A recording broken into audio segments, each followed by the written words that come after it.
인생 편안하고 몸뚱아리 편안하고 마음 편안한 사람들은 정작 종교에 간다 안 간다? 안 간다라는 얘기가 있잖아요. 그 들어온 고름이 쭉 빠져나오더래요.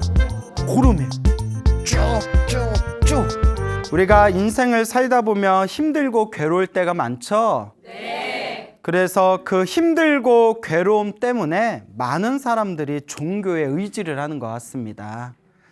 그래서 이런 이야기가 있더라고요. 힘들고 괴로운 사람들이 약에 의지하는 사람도 있고, 알코올에 의지하는 사람도 있고, 또 먹는 걸로 푸는 사람도 있고, 그리고 종교에 의지하는 사람도 있고. 그런데 그 중에서도 가장 건전한 방법이 그래도 무엇에 의지하는 게 제일 건전하다? 종교. 근데 종교도 잘 선택해야 될 것 같아요. 사이비 종교 있잖아요. 사이비 종교 같은 경우에 뭐 대충 뭐 인터넷 치면 나오잖아요. 사이비 종교. 이 사이비 종교 같은 경우에는 약물보다도 알코올보다도 훨씬 더 사람의 몸과 마음을 무너뜨릴 수가 있습니다. 그래서 우리가 종교라는 것이 사실 사람을 위해서 종교가 만들어진 거예요. 다른 신을 믿는 종교에서는 신을 위해서 인간이 활동하는 거래요. 그러니까 신을 위해서 인간이 활동하는 거고, 신을 위해서 인간이 만들어진 거고, 인간의 모든 활동은 신을 위한 것이다 라고까지 주장하는 곳이 있어요. 하지만 불교는 아닙니다. 어떻게 보면 불교야말로 진정한 인본주의일 수가 있어요. 불교는 철저하게 부처님께서 세상에 출현하신 이유는 부처님을 위해서가 아니라 중생들의 행복을 위해서 세상에 출현하셨다고 합니다. 누구의 행복을 위해서? 그 중생이 누굴 뜻하는 거겠어요? 우리예요. 우리. 모든 생명들. 그래서 불교에서는 굳이 우리 종교, 내 종교를 주장하지 않습니다. 그래서 흔히 하는 얘기 있잖아요. 아우, 착하게 살면 됐죠. 막 그 얘기 했잖아요. 꼭 절에 안 와도 착하게 살면 된다. 그래서 불교에서는 오는 사람 막지 않고 가는 사람 잡지 않는다라는 유명한 얘기가 있죠. 오고 감에 집착 없이 그냥 착하게 살고 인간된 도리하면서 살면 뭐 그게 불교다 이렇게까지 얘기하는 분도 있죠. 그래서 포교가 안 돼. 우리도 뭐 악착같이 가는 사람 막고 오는 사람 막 붙들고 이래야 되는데, 그래서 불교는 사실 이 인간을 위한 가르침입니다. 우리 중생들의 행복과 중생들의 괴로움의 소멸을 위한 가르침이 바로 불교가 되는 겁니다. 그래서 우리가 어떠한 종교를 선택할 때는 그 종교가 사이비 종교인가 아닌가를 판단하는 게 두 가지가 있답니다. 첫째, 항상 사이비 종교는 항상 돈이 엮인답니다. 끊임없이 돈을 요구하는 거예요. 뭐 해라, 뭐 해라, 뭐 내라. 그 돈의 액수가 커질수록 사이비 종교로서 더 의심되어질 만한 조건들이 되겠죠. 100원 내놔라, 1000원 내라. 10년 동안 매일 100원씩 내놔라 하면 약간 유치하기는 해도 딱히 돈 욕심 부린다고 볼 수 없잖아요. 하루에 100원씩 달라는데 500원만 뭐 네? 무슨 뭐 깎아서 먹는 것도 아니고. 나 자꾸 큰 돈을 요구하는 거예요. 돈이 없어요. 집문서 있잖아 뭐 이래버리면. 그래서 사이비 종교의 특징의 첫 번째는 항상 돈을 집착한다. 둘째는 끊임없이 믿음을 세뇌시켜요. 믿음을. 절대 의심을 품지 못하게 합니다. 왜냐? 오로지 우리만 믿어야 되니까. 그러니까 질문도 하지 말아라. 의심도 하지 말아라. 의문도 품지 말아라. 무조건 뭐 해라? 그냥 믿어라. 하지만 불교에서는 이와 같이 이야기하죠. 부처님의 말씀이라 하더라도 무조건 믿지 말아라. 부처님의 말씀을 듣고 고요한 곳에 옳은가 옳지 않은가, 합리적인가, 이치에 합당한가, 이치에 합당하지 않는가를 사유하고 나서 충분히 이치에 맞다라고 마음에 와 닿으면 그때 실천하고 수행해라 라고 이야기를 합니다. 부처님께서 스스로 말씀하세요. 부처의 말이라고 해서 무조건 믿으려 하지 말고 끊임없이 사유하고 사유해라. 그래서 여러분들 주변에 정체를 알 수 없는 수많은 종교가 있잖아요. 정체를 알 수 없는 수많은 종교들 중에서 막 거액을 자꾸 요구하고 돈에 집착하고 돈을 요구하고 자꾸 믿음만을 강조한다면 한번 의심해 봐야 됩니다. 그래서 불교에서도 항상 신도들에게, 불자들에게 공부해라, 수행해라 라고 강조합니다. 공부해라, 수행해라, 이치에 합당한지를 끊임없이 탐구해라 라고 가르치고 있지만 실제로 부처님의 가르침을 공부하다 보면 부처님의 가르침에도 신비주의가 있긴 있어요. 초기경전에도 신비주의에 대한 부분이 나오고요. 대승경전에도 신비주의에 대한 부분이 나오지만 신비주의라는 부분이 굉장히 더욱더 확정되고 심화된 게 밀교예요. 밀교. 밀교라는 말 그대로 비밀 종교해서 밀교라는 가르침이 있어요. 그래서 밀교 같은 가르침을 보더라도 이걸 믿어야 돼 말아야 돼 할 정도의 신비스러운 신비주의의 가르침이 있기는 합니다. 그래서 간혹 불교 공부하시는 분들 중에서 저 초기 불교 공부하시는 분들은 밀교 같은 걸 아예 부처님의 가르침이 아니다라고 부정하시는 분들도 있어요.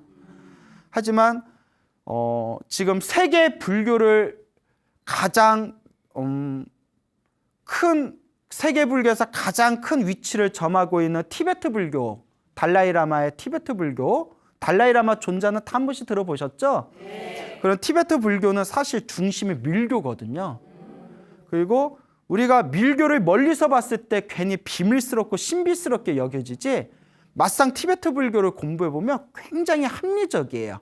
단계에 단계 합리적이기 때문에 그래서 서양인들이 좋아요. 딱딱 이제 이치에 딱딱 맞아떨어지는 그런 어떤 논리를 추구하기 때문에 서양인들이 굉장히 좋아한다 하더라고요. 그래서 참 불교가 어렵다는 생각이 듭니다. 부처님의 어떤 가르침을 보면 정말 수학 공식처럼 정확하게 답이 있는 그런 가르침도 섞여 있고 어떤 부분에는 이걸 믿어야 되나 말아야 되나라는 신비주의 같은 신비체험 같은 것도 싹 깔려 있거든요. 근데 부처님 팔만대장경에는 그게 다 들어있어요. 그래서 마치 바다와 같다. 무엇과 같다? 바다는 들어가도 끝을 알 수가 없잖아요.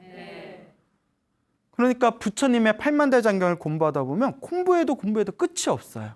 어떨 때는 수학자처럼 너무나 논리적이고 치밀하고 세밀한 가르침이 있는가 하면 어떤 것은 마치 약장수처럼 믿어야 되나 말아야 되나 약 좀 자셔봐 뭐 이런 식의 그런 가르침도 실제로 깔려져 있어요. 그래서 야 부처님 가르침은 도대체 어디서 어디까지 어떻게 헤아릴 줄 정말 망망대해와 같구나. 그렇기 때문에 불교에서도 일단 수행해라. 뭐 해라? 수행. 일단 체험해라 라고 이야기를 합니다. 수행하고 체험해서 알 수 있는 경지는 머리로서 따지거나 분별되어지는 세계가 아니다. 일단은 맛을 봐야 된다라고 이야기를 하고 있습니다. 그래서 그동안 소나무에서 제가 굉장히 신비한 이야기들을 많이 들려드렸어요. 그렇죠? 네. 기도에 대한 신비한 이야기. 근데 거기에 나오는 대부분의 내용들이 절대 거짓말이 아닙니다. 뭐 물론 어떤 거는 제가 직접 보거나 들은 게 아니라 책에서 봤던 내용, 그리고 설화, 불교 설화로 내려왔던 내용들도 있지만 또 상당히 많은 내용들을 제가 실제로 보거나 실제로 아시는 분들이 실제로 경험했던 이야기를 들어서 다 소개했던 거거든요. 그래서 제가 소나무에 나오는 내용들이 절대 지어낸 거짓말들이 아니다라고 제가 항상 자신 있게 말씀을 드립니다. 그리고 이런 신비한 이야기가 마치 전설의 고향처럼 느껴졌나 봐요. 그래서 사람들이 너무 재밌다고 이야기가. 그래서 옛날 이야기 속으로 같은 느낌이 든다고. 그래서 초등학생도 그렇게 많이 본대요. 초등학생이 이게 무슨 내용인 줄 알고 보겠어요. 근데 재밌대요. 옛날 이야기 같대요. 그래서 한두 명이 아니라 굉장히 많은 아이들이 즐겨본다는 이야기를 들었습니다. 그래서 남녀노소나 다들 좋아할 만한 그런 어떤 전설의 고향 같은 이런 이미지가 있기 때문에 많은 분들이 즐겨 이 소나무를 보고 계신 게 아닌가 싶기도 합니다. 그리고 또 많은 분들이 소나무에 나오는 기도가피에 대한 이야기를 들으면서 나도 한번 기도해 봐야겠다. 저게 진짠가? 나도 한번 해봐야 되겠다 해서 열심히 기도하셔가지고 실제로 소나무에 나왔던 내용 같은 신비한 체험을 하신 분들이 주변에 너무나 많습니다.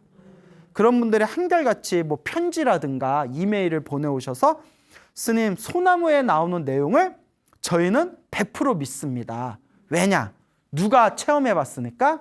내가 체험해 봤으니까. 소나무에 나오는 내용이 절대 거짓이 아니라는 그런 믿음이 확실하게 생겼습니다. 라는 그런 감사 인사도 많이 받습니다. 그렇지만 소나무에서 제가 항상 많은 분들에게 강조드리는 이야기 중에 하나가 듣는 것만으로는 의미가 있다 없다. 그렇죠. 듣는 것만으로는 여러분들의 운명, 여러분들의 에너지, 여러분들의 팔자가 바뀌어지지 않습니다. 여러분들이 직접 무엇을 해야 된다?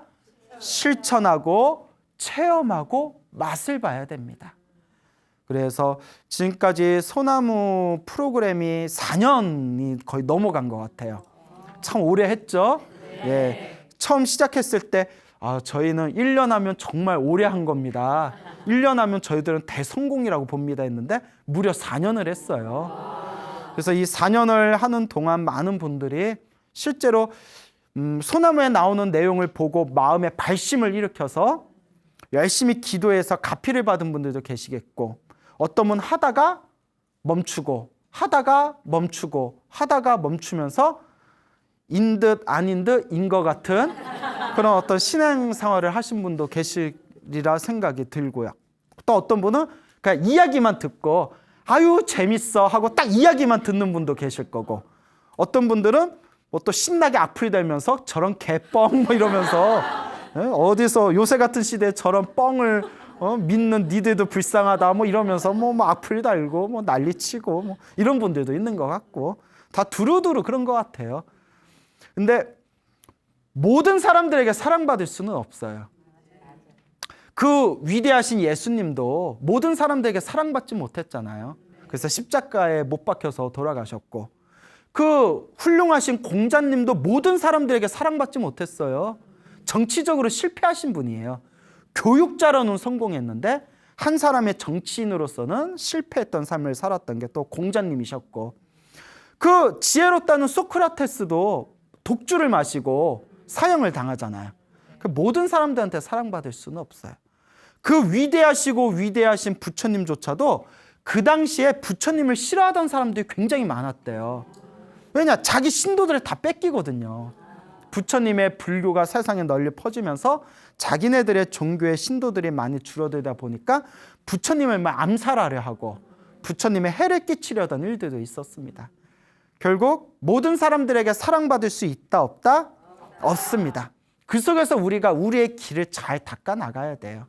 그리고 이번 생에 항상 말씀드리는 게, 이번 생에 사람으로 태어나는 것이 참으로 어렵고 부처님의 가르침을 만난 것이 참으로 어려운데, 우리는 사람으로 태어나. 여기 혹시 개 있어요? 개? 혹시 고양이 있어요? 다 사람이잖아요. 그렇죠? 사람으로 태어나 무엇을 만났다? 부처님의 가르침을 만났잖아요. 그래서 이번 생에 이 소중한 사람의 몸을 만나서 이 소중한 부처님의 가르침을 배우게 되었으니, 이 흐르는 물과 같이 끊임없이 흘러가는 이 세월 속에서 시간을 헛되이 하지 말고 부처님과 부처님의 가르침에 의지하면서 살아간다면 우리의 복과 선업과 공덕이 무럭무럭 자라게 될 것이라는 것을 우리 불자분들께서 꼭 명심하시길 바랍니다. 알겠죠? 네. 우리 화계사에서 오랫동안 신행생활을 하셨던 우리 불자님이 계셔요. 이 신행생활을 오랫동안 하셨던 우리 불자님께서 직접 저에게 해주신 이야기입니다.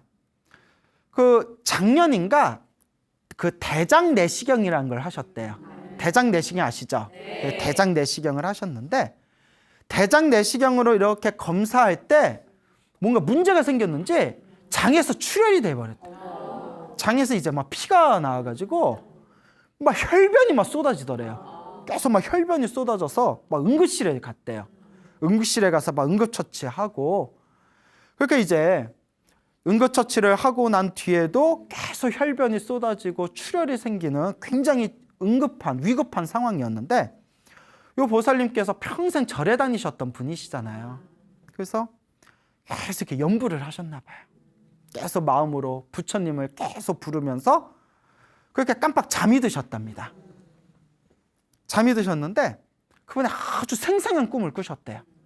꿈속에 자기 집 앞에, 문 앞에 큰 연못이 있더래요. 연못이 있는데 그 연못에 빠져버렸대요. 연못에 빠졌는데 아무리 연못에서 헤어나오려고 하더라도 나오지를 못하겠더래요. 물에 꼬르르르 계속 이렇게 잠기는 거예요.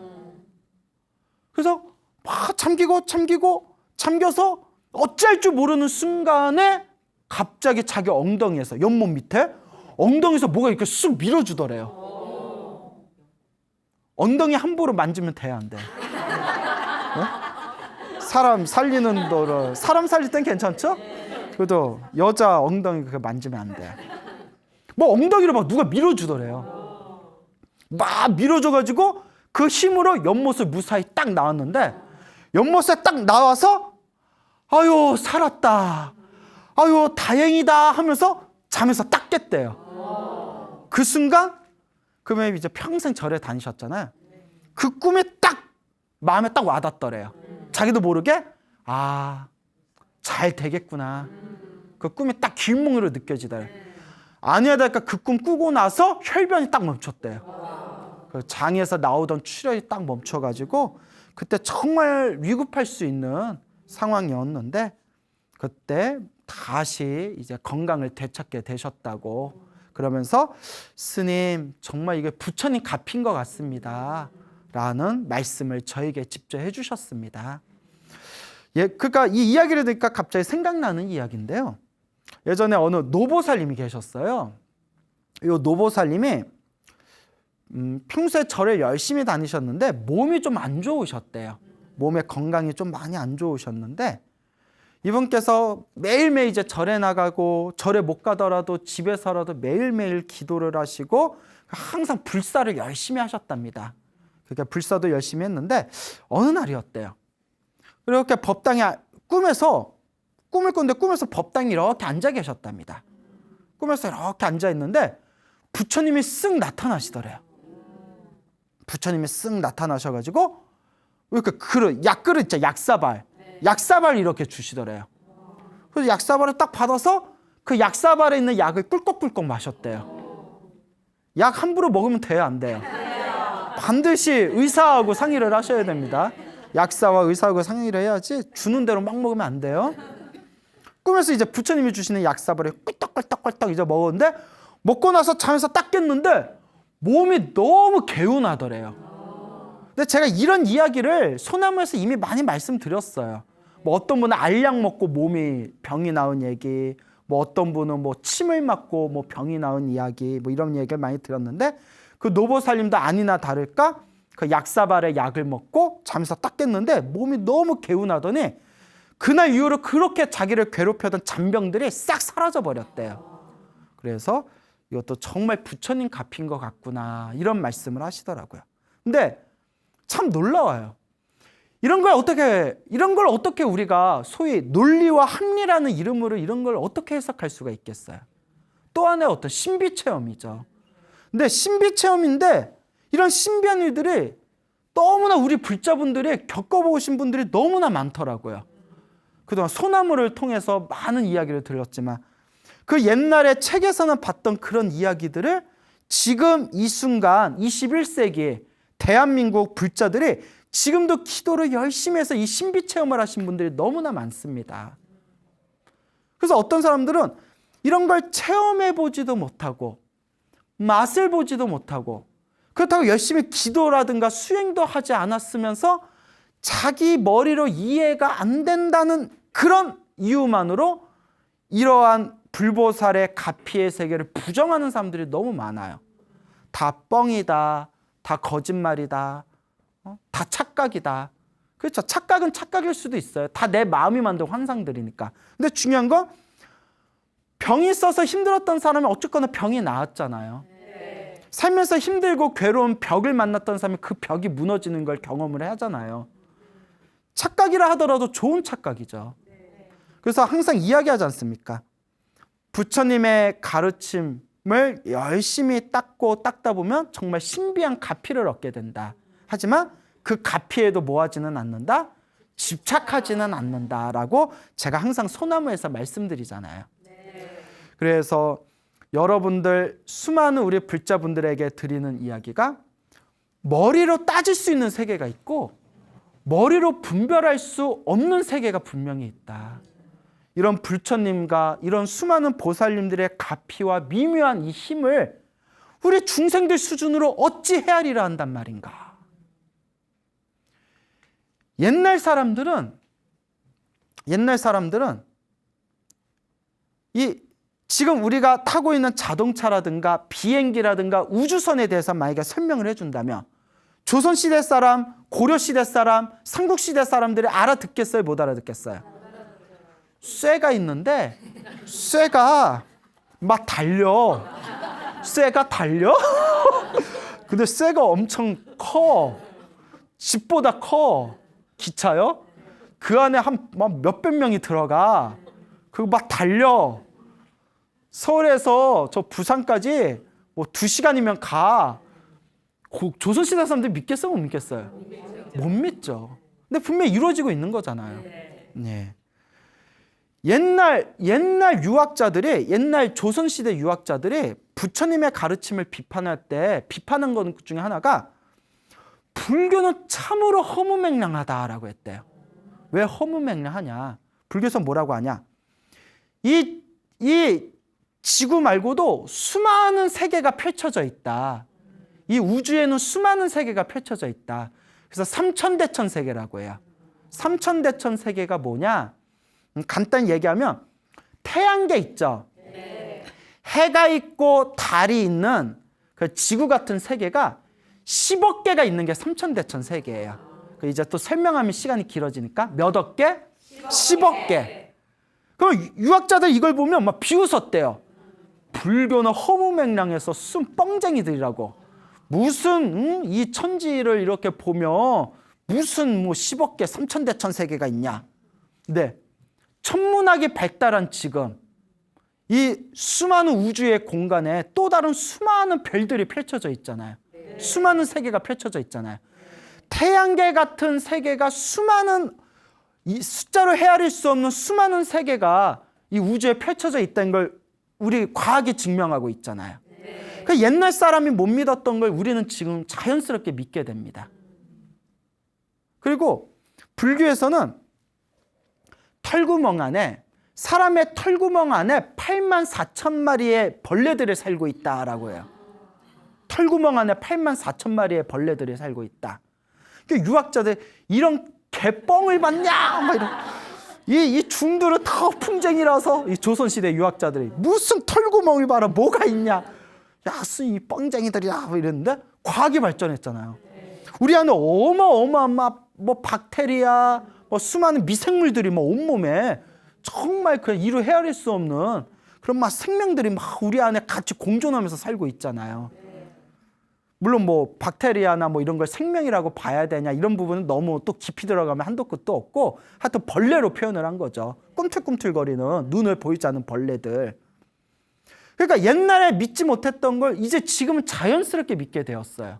그 말을 조금만 뒤틀어 보면 아직 우리가 과학이라는 이름으로 믿지 못하는 것들이 더 발전하면 어떻게 된다?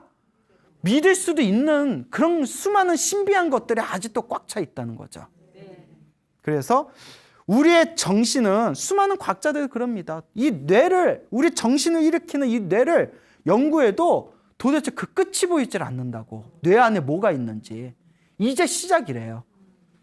그래서 인간이 평생 연구해도 다 연구를 못하는 게 바다. 우리는 아직 바다도 정복을 못했대요. 바다. 그 다음에 우주. 우주는 영원히 정복을 못할 것 같아요. 끝이 없대잖아요. 그 다음에 인간. 인간의 뇌 하나도 제대로 우리는 다 이해를 못하고 있답니다. 자, 그래서 우리 인간이 가지고 있는 이 수많은, 우리 인간의 정신이 발휘하는 수많은 신비 체험은 도저히 우리의 분별로는 헤아릴 수가 있다, 없다? 없다는 거예요. 그래서 우리 선지식들, 우리 수행자들이 하시는 말씀이 따져도 따져봤자 답이 나온다, 안 나온다? 그러니 한번 해봐라. 한번 맛을 봐라. 한번 체험을 해봐라. 그게 바로 불교의 힘이라는 겁니다. 그래서 힘들고 괴로울 때 일심으로 관세음보살을 부르며 그 중생을 분명히 구제해 주신다. 힘들고 괴로운 일에 닥쳤을 때 지장보살을 부르며 지장보살이 지옥에서라도 우리를 구해 주신다. 와 같은 이런 내용들을 우리 인간의 인식으로는, 인간의 의식으로는 그 세계를 다 파헤쳐낼 수가 없는 거예요. 하지만 실제로 관세음보살을 불러보고, 실제로 지장보살을 불러보고, 실제로 눈물겹게 삼천배도 해보고, 실제로 신묘장구 다란이도 외워보고, 실제로 금강경도 독송해보고, 실제로 법화경도 사경해보고, 실제로 끊임없이 간절하게 기도하신 분들은 분명히 체험하는 맛이 있다는 거예요. 그래서 비유를 들자면 그 에디슨이 전기를 만들었대요. 전기를 만들어 놓고 사람들 전기의 원리가 너무 궁금한 거예요. 전기의 원리가 뭐냐 자꾸 물어보더래요. 그 에디슨도 설명하다 지치고 설명해도 못 알아듣으니까 이렇게 얘기했대요. 그냥 쓰시면 됩니다. 이 말이 핵심이에요. 그냥 뭐 하면 된다? 쓰면 돼요. 어떻게 부처님한테 기도하니까 부처님이 우리에게 이런 힘을 주실까? 어떻게 관세음보살과 지장보살을 부르니까 우리에게 이런 가피를 주실까? 이 이치를 다 표현하기가 어려워요. 또 설명해줘도 다 안 믿어, 사람들이. 그러니까 따지지 마. 뭐 하면 된다? 그럼 믿고 쓰시면 돼요. 믿고 부르시면 됩니다. 그게 바로 불보살 가피의 핵심입니다. 간절하게 기도하며 반드시 여러분들을 은은하게 지켜주시는 불보살의 힘이 여러분과 함께 할 것이다 라는 것을 꼭 명심하시길 바랍니다. 알겠죠? 네. 그러니까 한번 해보세요. 그 예전에 어느 불심이 깊은 보살님이 계셨는데, 절에 다니는 이 보살님 아들이 어느 날 직장 생활을 하시는 분인데 회사에서 계단에서 깜빡 정신을 잃었대요. 뭐 뇌에 문제가 생겼나? 갑자기 정신을 딱 잃어가지고 계단에서 넘어져 버렸대요. 와당탕탕 넘어졌는데 얼굴하고 머리를 크게 다쳤대요. 그러니까요, 계단에서 그냥, 그리고 가끔 우리 가면 계단 중에 날카로운 계단들 많잖아요. 머리하고 얼굴에 골절과 출혈이 너무 심해가지고 10시간이 넘게 수술 받았대요. 대형 수술을 받은 거죠. 10시간이 넘게. 집에 전화 오고, 집에 그 보살님의 아들이 갑자기 쓰러져서 10시간 넘게 수술 받는다니까, 응급실 뭐 중환자실에 막 입원해 있다 하니까 막 다급해가지고 병원을 오셨대요. 병원에 왔는데 의사 선생님이 수술은 잘 됐습니다. 나머지는 이제 봐야 돼 알 수 있습니다. 최선은 다했습니다. 이제 추후를 한번 지켜봅시다. 그럼 이제 아들은 의식을 잃고 삐삐 산소 마스크 쓰고 삐삐 거리는 기계 옆에서 누워 있으니까 보살님 막 눈물이 확 쏟아지고 억장이 무너질 거 아니에요. 이럴 때 우리가 뭘 할 거냐고요. 기도. 그렇죠. 하염없이 염불을 했대요. 부처님 도와주세요. 관세음보살님 도와주세요. 지장보살님 도와주세요. 근데 여러분 신기한 게 있어요. 저도 경험을 해봤지만 평상시에 기도할 때는 기도가 되는지 안 되는지, 이게 효과가 있는지 없는지 이게 잘 안 느껴져요, 사실. 근데 그렇죠. 정말 위급할 때, 정말 다급할 때, 정말 간절할 때는 뭔가 힘이 있더라고요. 그 기도해본 불자분들 다 느끼는 거예요. 자식이 그 눈앞에서 그냥 생사를 헤매고 있으니 그 기도가 얼마나 간절했겠어요. 부처님 막 연불을 하다가 몇 시간 그냥 병상 앞에서 연불을 하다가 깜빡 졸았대요. 왜 꼭 꿈을 꿔야 될까요? 여러분들 이렇게 제 이야기 듣다 보면 궁금하지 않아요? 왜 꼭 꿈을 꿔야 됐대? 어떤 분이 그러더래요. 야, 광우스면 왜 꼭 꿈 얘기를 하냐? 그걸 얘기해. 우리 남편이 그러는데 왜 광우스면 재밌어서 듣긴 듣는데 왜 꼭 꿈 얘기를 하시냐고 여쭤봐야 해서, 그래서 제가 이렇게 말씀드립니다. 저는 들은 대로 말씀드릴 뿐이에요. 무슨 말인지 알겠어요? 네. 내가 꿈 얘기를 지어내는 게 아니라 그냥 들은 대로 전할 뿐이에요. 근데 내가 들었던 분들이 꿈을 꿨는데 그럼 내가 어떡해? 그렇다고 내가 바꿀 수 있어요, 없어요? 꿈 얘기 지워 뭐 잃어버릴 수 없잖아요. 그건 이제 그분들의 소중한 체험담을 대신 전달해주는 그 도리가 아니잖아요. 그래서 저는 실명이나 이름 같은 것만 빼고 최대한 정확하게 전해드리려고 노력하거든요. 비몽사몽에 꿈에서 부처님 같은 분이 딱 병실에 딱 이렇게 나타나시더래요. 부처님같이 생긴 분이. 그러더니 아들의 손을 딱 들더니 손을 이렇게 만져주시더래요. 쓰다듬어 주시더래요. 손을 쓰담 예? 쓰담 막 이렇게 쓰담 해주신데 손에 딱 쓰담 해주시니까 아들 손가락에서 그 더러운 고름이 쭉 빠져나오더래요. 고름이 쭉 고름이 쭉 빠져나가는 그 모습을 보면서 잠에서 딱 깼대요. 순간 보살님이 우리 아들 살겠구나. 그러니까 저절로 그런 마음이 들더래요. 살겠구나 하더니 아들이 기적같이, 그 꿈을 꾸고 나서 아들이 기적같이 그 막 몸이 호전이 된 거예요. 그러더니 지금은 이제 아들의 건강을 되찾아서 잘 지내고 있고, 그 보살님은 너무 이건 부처님 은혜라고, 너무나 부처님 은혜에 감사드린다고 그렇게 신행생활을 잘하고 계십니다.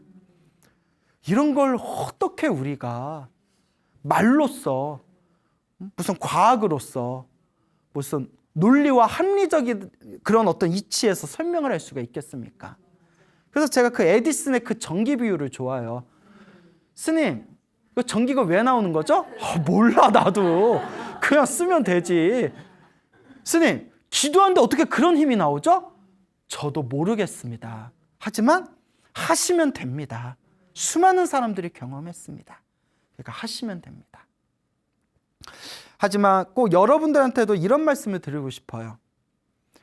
열심히 했는데도 잘 안 될 때가 있어요. 정말 열심히 했는데도 잘 안 될 때가 있긴 있습니다. 그래서 제가 드리는 얘기가, 아무리 기도해도 안 되는 거는 안 되더라. 그 첫 번째가 로또. 제발 로또 1등 되게 해주세요. 기도해도 그거 잘 안 되는 것 같아. 예? 그래서 기도 많이 해서 로또 될 것 같으면 전 벌써 됐을 것 같아요. 예? 그렇잖아요. 스님, 저 기도 이렇게 많이 했는데 왜 로또가 안 터질까요? 그러면 저도 한 2번은 터졌어야 되는데요. 그러니까 안 되는 건 잘 안 되는 것 같아요. 또 우리 자식 제발 좋은 대학 가게 해주세요. 기도를 정말 열심히 했는데도 또 떨어지는 애들은 떨어지더라고요. 기적같이 붙은 애들도 있어요. 근데 또 떨어지는 애들은 또 떨어져요. 참 신기하죠? 참 너무 신기해요. 그래서 또 스님들 중에서도 그런 분이 있어요. 부처님, 저 평생 동안 오로지 공부만 하게 해주세요. 평생 오직 선방에 가서 오직 공부만 하게 해주세요라고 기도를 정성으로 올렸는데도 어디 주지하시고 어디 끌려가서 소인 보시고 어디 끌려가서 살림 사시는 스님이 계세요, 실제로.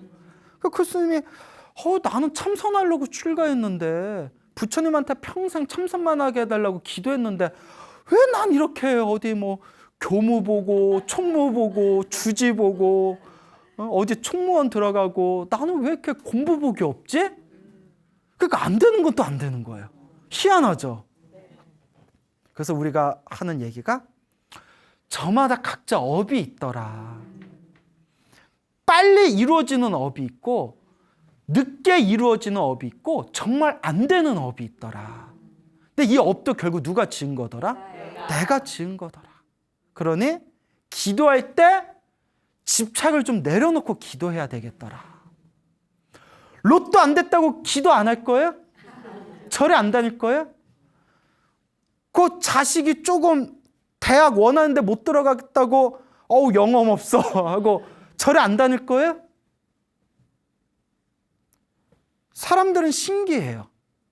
분명히 부처님은 자기가 지은 업대로 자기가 받는다라고 평생을 살아셨는데 왜 기도 깔짝 해놓고 소원이 되니 안 되니 왜 그렇게 따지냐고요. 그것도 누구 업인데? 내 업인데. 막말로 우리 불자분들 꼭 들으셔야 되는 게 막말로 전생에 복을 많이 지어놓은 사람은 이번 생 기도할 필요도 없어요. 전생에 지어놓은 복이 너무 많아서 이번 생에 그냥 기도 안 해도 원하는 대로 일이 술술 풀려요. 그런 사람들 있죠. 오죽하면 그런 얘기 있잖아요. 인생 편안하고 몸뚱아리 편안하고 마음 편안한 사람들은 정작 종교에 간다 안 간다? 안 간다라는 얘기가 있잖아요. 정말 복 많은 사람은 기도할 필요가 없대요. 그런데 왜 자기가 전생에 지어놓은 복이 부족한 건 모르고 부처님한테 좀 깔짝 기도해서 효과 없는 것 같고 부처님이 영험이 있니 없니 절에 가야 되겠니 말아야 되겠니 불교를 믿니 안 믿니 왜 그런 분별심을 일으키느냐. 사실 부처님이 정말 우리 중생들한테 가르쳐 주셨던 것은 결국 그대들이 지은 업은 그대들이 받을 뿐 항상 공덕과 선업을 짓는 삶을 살으라 말씀하셨는데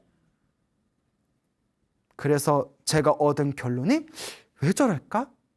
왜 저럴까? 왜 저럴까? 그래서 제 결론을 말씀드리면 수많은 불자들이 서운해하거나 분노할 수도 있지만 제가 얻은 결론은 하나였어요. 공부를 안 해서 그런 거예요. 부처님 경전을 제대로 공부해 보세요. 부처님이 서운하다느니 실망하다느니 그런 말이 나온다 안 나온다? 그런 말이 나올 새가 없다. 그러니 정말 힘들고 괴로울 때 우리가 부처님을 의지하되 부처님의 우리가 지어놓은 그 업보까지 완전히 다 책임져 주시는 분이 아니다. 결국 내 업은 누가 책임져야 된다? 내가 책임져야 된다라는 걸 우리 불자들이 꼭 명심하셨으면 좋겠습니다. 알겠습니까? 네. 그러니까 명심하세요. 안 되는 건 안 되더라. 안 되지만 내가 기도한 공덕은 남더라 안 남더라? 남는다. 분명히 남더라. 이번 생에 못 받으면 언제라도 받더라? 다음 생에라도 받더라. 그리고 기도의 진정한 지금도 급해 죽겠는데 다음 생에 그래서 지금 죽겠는데 다음 생은 무슨 뭐 이런 거예요? 근데 그게 있어요. 원하는 소원을 못 얻어도 기도하면 마음이 편안해지고 일이 조금씩 잘 풀린 게 느껴져요. 실제로 많이 듣는 얘기인데 로또는 당첨이 안 됐는데 손님들이 끊이지를 않아요. 제가 뭐 그런 식으로 좋다 하면 하지 말고 저 아시는 불자님이 계시는데 요 불자님이 요새 같은 불경기에 이제 장사를 시작하셨어요.